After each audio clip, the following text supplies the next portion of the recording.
it's just me, or do these episodes feel really short? I'm like, I'm already in it. I'm pumped. I'm ready to go watch it. And then you know, it's done. It's done. I don't know whether episodes are short, but you can go check on it. No, they're not short. Then maybe because you're just having too much fun with the series. I guess that's what happens when you're too invested into something. It just goes by too fast, and you just want more. So I can see why some people like to binge watch their stuff. Me, it's hard for me to binge watch stuff because I'm watching stuff constantly. And because of that, I need the next big thing, or else I'm gonna be like, I need more, like an addict. That's exactly what I am. But nonetheless, let's get into the review of Tower of God, episode 7.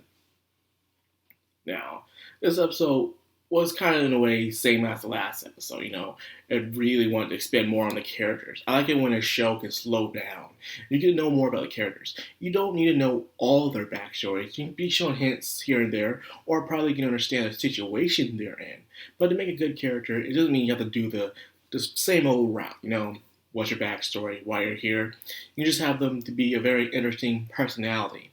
Discover who they are on the front side, and then you'll see the layers peel over as time goes on.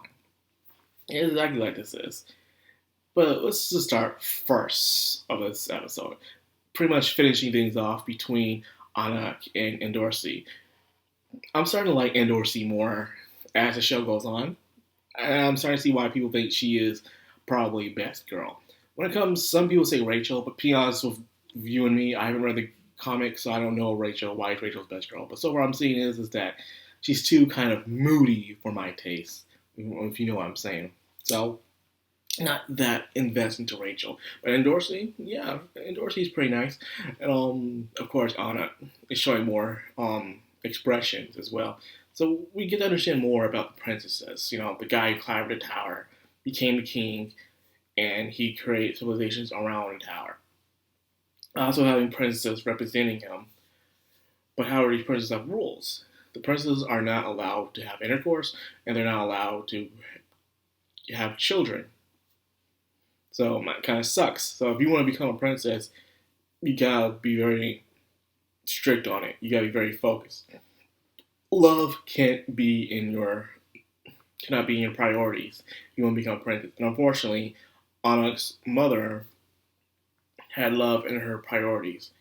She married a chef, and apparently there's these shoes that each princess has, very rare, expensive shoes, and the shoes will, I guess, fall down, and they'll tell whether or not something's happened, I guess. That's what I got from it. And I guess that's what will happen with Anak in a way. So, of course, edgy backstories. Anak was a happy little child until her parents died, and now she's straight out angry all the time. Well, she's not angry, but she's very distant compared to the other people. I mean, Dorsey. In Dorsey, I don't like Dorsey at the beginning. She was very too cocky, and there would be times where she would, in a way, like slip up. Like this is the second time she needs to stop wearing heels. She just needs to stop wearing heels. This is the second time that her heels snap because she's not being careful with herself. And she needs to watch where she's stepping, or else she's going to trip. And she did twice, causing her and Anak to fail. And that part was funny. How so? In a way, Anak is her niece. The question is, how old is Dorsey and Anak? Anak looks like she's probably a teenager or middle schooler or someone. I can't tell. It depends in a way. It could be that Anak's mom was older than Dorsey and she had a child, and then I guess she's probably in her 20s. I guess, and Dorsey, who knows? Well, anyways, this episode, like I said, was really pinpointing on what the show's going to go to next. Pinpointing his characters, for instance, how he was the dude with one horn, how he wanted to help out the weak, but he realizes he himself is weak, and I guess he realizes that, but he doesn't want to show it. He tries his best, but then when you see him inside his room, he's panicking, he's crying, he's having visions of his past. I'm guessing he's going through a thing that King in a way went through, where the fairies were captured and their wings were torn off. In this terms, it was his people were captured and their horns were being ripped off. I'm guessing that's some very excruciating pain, something I don't even want to think about. That being said, he receives a letter where I guess he's staring at Rachel. I'm guessing Rachel is on his hit list or something. On the other hand, we also have who else we have? Rachel. Yeah, of course, Rachel. Rachel is still being Rachel. She wants to stay undercover. She doesn't want Bam to know anything about her. I guess for some reason, she could at least be more straight up with Bam, saying like, but I don't want to grow dependent on you. I want you to be strong and dependent on your own. So I guess it could help him be more motivated. It's just that people just have a poor way of communicating. But again, everyone's different. That's why. She could tell Van like she doesn't want to be around him or around each other because they want to grow stronger. So we'll see what happens when we grow stronger. And I might end up hurting you in the end. I guess the way she sees it, I guess, is probably why she wouldn't want to do it. So I guess I understand. But it's because of that. She sits in her room and she eats apples all day. She throws them to the floor. Instead of throwing them in the trash can, like, Rachel, clean up your room. You are nasty. But at the same time, you're seeing Bam. And I said this from last episode. Bam is making friends, He's working his way around. Of course, him, Chevy Sue, Hans, Laura Ray, I forgot her name was. Even Hal, and even Princess Endorse, Endorse's, I guess medical bills, even in our world, are expensive as hell. And she had nothing to eat, no points to eat. So they made a deal with her, become their friend, and they'll give her meals and stuff. However, it seems like a lot of people failed their test. Rack, however, passed his test. And only very few people passed their test.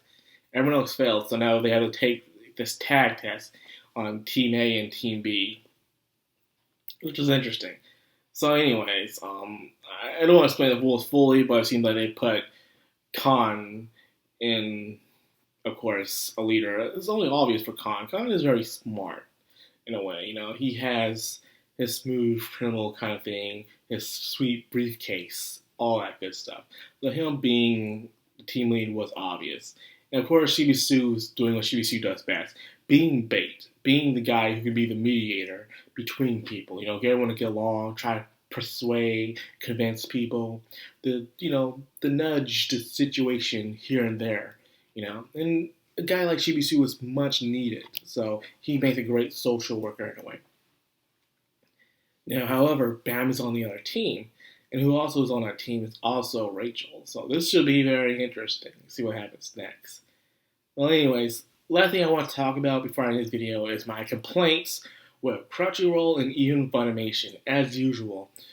Funimation's problem, Funimation's problem. They want to completely localize the translations that are fitting. But with Crunchyroll, when you hear them saying something, you clearly hear them saying it, but yet you see Crunchyroll subtitles doing something completely different. Even though it's in a way the same, but it's kind of obvious what they're saying. For instance, when you see an anime and the girl is saying her name in third person, you hear her say her name, but instead they have I in there instead of her name.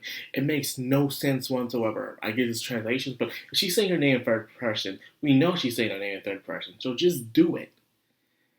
Same thing with here. I was just reading and the director was saying, nice idea in English. Nice idea in English. So clearly he's right there for you to translate. Easy as pie.